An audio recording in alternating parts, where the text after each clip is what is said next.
Well, welcome to CommQuest Community Conversation. I'm Keith Hochadel, President CEO of CommQuest Services, and thanks for joining us today. As you know, we do these every so often to get our audience and stakeholders from CommQuest to get to know a little bit about either what the agency does or how we partner with some folks in the community.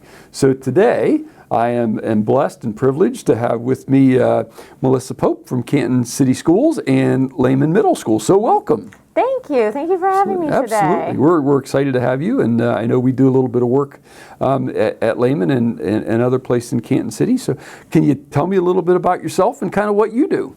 Sure. I'm a school counselor. I work at Lehman Middle School, so I work with grades 6, 7, and 8. We have roughly about 600 students in the building. This is my 7th year as a school counselor at Lehman. That's a lot of kids to have to follow around. It is a lot of students, Yeah. so it's about 200 per grade level. Is it really? Wow. Yeah. And how many school counselors are at Lehman? Just you? We have currently 3 school counselors, so Okay. each school counselor specializes in one grade level. Okay.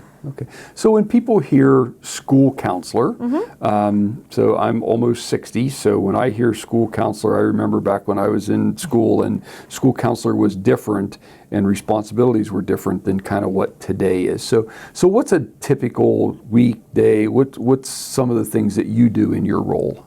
Well, like when we were in school, they were always called guidance counselors, and so now we do call them school counselors, and our roles can be all over the place. I mean, we're meeting with students individually, we're holding groups, we work with the staff, administration, we're working with families, linking up families to services. We're also in charge of scheduling and doing things like 504 plans and kind of all over the place. Okay, and I would imagine like teachers will say, you need to go see Ms. Pope. You need to go see, yeah.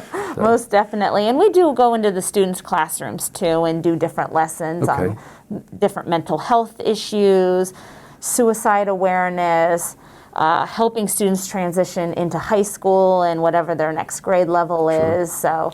And I would imagine over the last few years, this suicide awareness stuff's been pretty prevalent. Oh, absolutely. Yeah. And Canton City has a suicide curriculum that we do, and in each grade level has a different curriculum that we go into the classroom. Wow, that's fantastic. Yeah, absolutely. Canton City has been very proactive on their suicide education. Yeah, I think that's so important. What we saw in a couple years ago with just the number of suicides we had from our young folks in our community.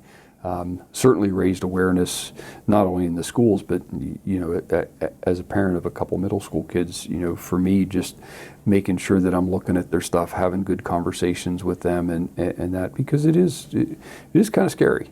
Oh, absolutely, and I think it really has opened the communication between families and the school, students and the school, students and the school staff. I mean, it's a conversation that we have, and sometimes we have to have these tough conversations with our kids, and it's important to us. And those are difficult conversations to have with your kids, because I don't think as parents we know what they're exposed to by their friends, whether they're riding the bus or they're at school or whatever it is. It's a different conversation.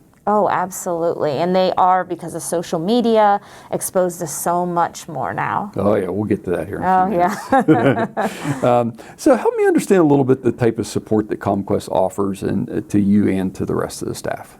So we have CommQuest in our building and many of our buildings in Canton City. We have a mental health counselor and case manager in the building, and they are such assets to our building. They work with our students and our staff and our families, and they provide counseling services and crisis intervention. They provide education to our staff, our families. They help to hook our families up with resources. And we really look at our CommQuest people as part of our staff. Yeah. They're one of us. I over the last couple of days, I've been interacting with different groups of our workers that are in different schools, just one, to thank them, but more importantly, just to kind of hear what's going on, and I'm just one, really impressed and happy that they're an integral part of whatever activities are going on at the school, whether it's a spirit day or it's a wear your hat day or pajama day or whatever it is. And I think that's important to have them feel that way. Oh, absolutely. They're always represented at our care teams, our staff meetings. They're in on our trainings. And like you said, if it is crazy sock day, they got their crazy socks on. They're greeting the students as they walk in, and they're a part of our staff. So much of our audience probably doesn't know how care teams function. In your role as school counselor, CommQuest staff that's counselor and case managers, can you talk a little bit about what those care teams do and the value of them in the schools? Yeah, our care team are made up of our counselors, our nurses, our community workers, our CommQuest people, and we invite, in our school administration, and we invite teachers in as well. And we look at those students that are in need of additional services, whether it's things going on at home, socially, they have some past trauma, and they need some services, and we get together and make sure that those students are receiving all the services that they need. And it's really a comprehensive approach to helping students. Yeah, I sat on family council board for a while, and just as I've seen the care teams grow across Stark County, I have to believe that how Stark County provides that, does that work, is really essential to making sure that everybody's kind of involved in student mental health and good prevention programming as well. Absolutely. So, good. That's cool. So let's talk a little bit about social media. Okay. So what do you think the impact is of social media on the work that you do today versus when you started this 7 years ago? Well, I mean, social media definitely has its pros and cons, and especially with the way the world is going right now, social media has really opened up our availability to talk with families and get resources to them. And so many of our students are online right now, and they're able to access the materials and, get the lessons and all kinds. So there's a lot of good going on. Oh, yeah, absolutely. And our families can know what's going on through social media. I mean, our schools have Facebook and Twitters and all kinds of things going on that we can communicate. On the flip, a lot of social media still isn't regulated, and our students have access to all kinds of things out there in the world, and they're seeing things and making things, and they're connected to people all over. Right. And a lot of times the drama and the situations that go on with social media are brought into the schoolhouse, and then those are things we have to help educate them and work with them, and there's a lot that they're exposed to now. Right. Now, I think the positives, particularly as we've been impacted by the pandemic, the ability to have social media, the ability to have connectedness is awesome. I mean, yes, people have been able to attend sporting events that otherwise they wouldn't have been able to attend. They're able to, kind of check in on the lessons that are going on with their kids if they're hybrid pot and things like that. So there are absolutely some significant advantages. Oh, absolutely. I think that the things that you shared as concerns are what we see across our system. What information are our kids getting? How, who's influencing them outside of family and things like that. So that's the part I think that concerns me as a parent and me as our agency as a provider, is how can we provide good education and maybe even some prevention services around that. We had a few folks who have asked us if we do counseling for social media addiction and stuff like that, because again that's one of those things. If your kids if your son, daughter, husband, wife, whoever it is on their device for a long period of time. So do you believe it's impacted the maturity level and the information our kids are seeing at a younger age than maybe what they would have seen later? Oh, absolutely. I think our kids are being exposed to adult subject matter far before they should be or we were ever. Sure. And, you know, it's sad and it's a scary world out there, and we need to keep educating our kids about what's out there, and, you know, using these parental blocks and monitoring devices so that we know what our kids are being exposed to. So as a school counselor and some of the things that you're trying to present to them, you're obviously looking for opportunities to have them learn about new things that are positive and can impact, you know, not only their next 4 years when they go to high school, but in the future. So I would imagine there's been some great advantages in that regards also. Oh, most definitely. And as a counselor, there's a lot of resources that we use with our kids that can help them.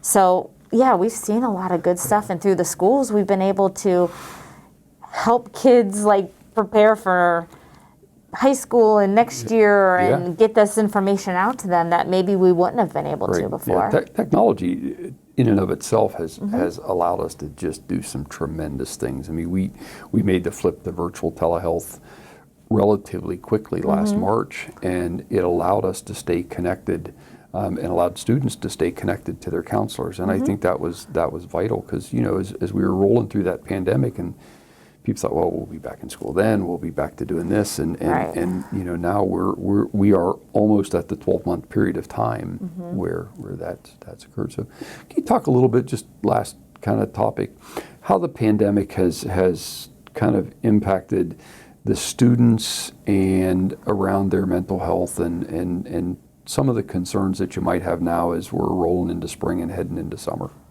Sure. You know, we've really seen this pandemic impact students in a lot of ways. And a lot of students deal with mental health, depression and anxieties and different things like that. And, you know, being quarantined and isolated hasn't helped a lot of these conditions. And students get some misinformation. You know, they don't always feel like they know everything going on. And that really starts to build on those anxieties. And I know a lot of kids that I've talked to, they're not going a lot of places and seeing a lot of people, and, you know, they need to be getting out there, and it's hard for them to be so isolated and not around as many supports and having people to talk to. And it has been nice, the telehealth. A lot of our students that are virtual and signed up for services have been able to maintain that. And I wonder if some of the feelings they have, some of the sadness or you know, isolation that they have, if they really have the words to describe that.